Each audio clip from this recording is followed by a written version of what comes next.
Padra Narmada canal પાસે મળેલી મહિલાની હત્યાનો ભેદ ઉકેલાયો. પ્રેમ સંબંધમાં હત્યા કરનાર પ્રેમી ઝડપાયો. વડોદરા ગ્રામ્ય પોલીસની લોકલ ક્રાઇમ બ્રાન્ચ અને પાદરા પોલીસે સંયુક્ત કાર્યવાહી કરીને પાદરા તાલુકાના સાંગમા ગામ નજીક નર્મદા કેનાલ પાસેથી મળેલી મહિલાની હત્યાનો ભેદ ઉકેલી આરોપીની ધરપકડ કરી છે.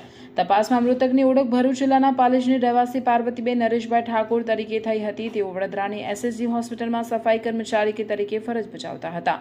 પોલીસે સીસીટીવી ફૂટેજ અને ટેકનિકલ તપાસના આધારે મહેશભાઈ ગણપતભાઈ ચૌહાણની ધરપકડ કરી હતી.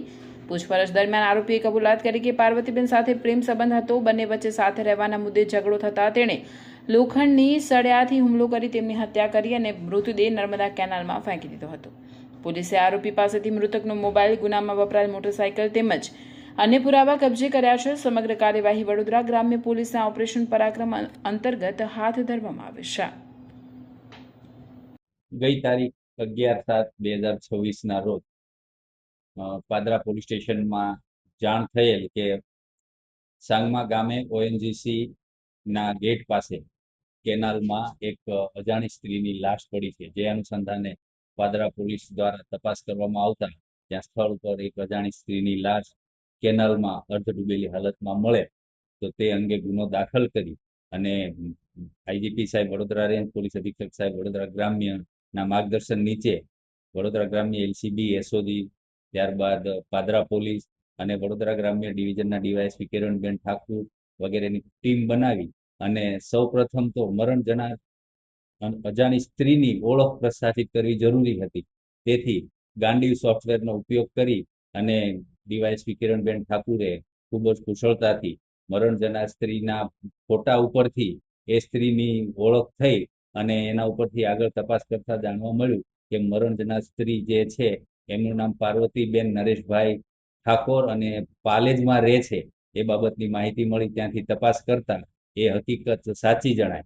જે અનુસંધાને ત્યારબાદ આગળની તપાસમાં ચાલુ રાખી અને એ બેન શું કરે છે, ક્યાં જતા હતા એ બાબતે તપાસ કરતા જાણવા મળ્યું કે મરણ જનાર પાર્વતીબેન છે વડોદરા એસએસજી હોસ્પિટલમાં સફાઈ કામદાર તરીકે નોકરી કરતા હતા અને બેન પોતે વિધવા હતા.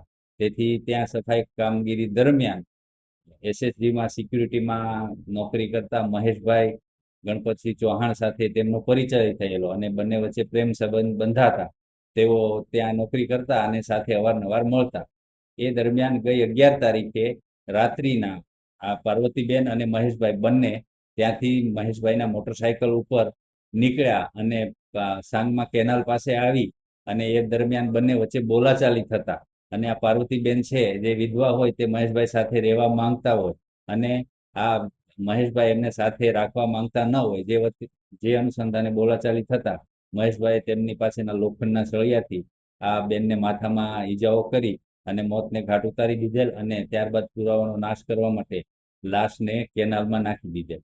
અને આ બધું તપાસમાં વડોદરા શહેરના સીસીટીવી કેમેરાઓ અને તમામ જગ્યાએથી જે રૂટ ઉપર મોટરસાયકલ નીકળ્યું હતું એ બધું તપાસણી કરતા એલસીબી, એસઓજી અને સમગ્ર પાદરા પોલીસની ટીમ તેમજ વડોદરા ગ્રામ્ય ડિવિઝન ખૂબ જ મહેનત કરી અને ટેકનિકલ હ્યુમન સોર્સથી આરોપીને પકડી પાડેલ છે.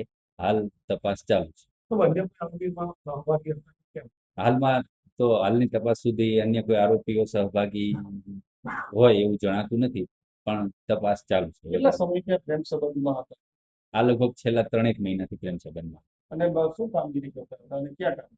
એ બેન ત્યાં એસએસજી હોસ્પિટલમાં સફાઈ કર્મચારી તરીકે કામ કરતા હતા, મરણ જનાર પાર્વતીબેન. અને આ મહેશભાઈ ચૌહાણ છે એ એસએસજી હોસ્પિટલમાં સિક્યુરિટી ગાર્ડ તરીકે નોકરી કરતા પાદરા કેનાલ કેવી રીતે આવે? કયા કારણસર પાદરા કેનાલ સુધી આવે? મહેશભાઈનું ગામ છે એ પાદરા તાલુકાનું ગામ છે, આરોપી જે મહેશ છે એમનું.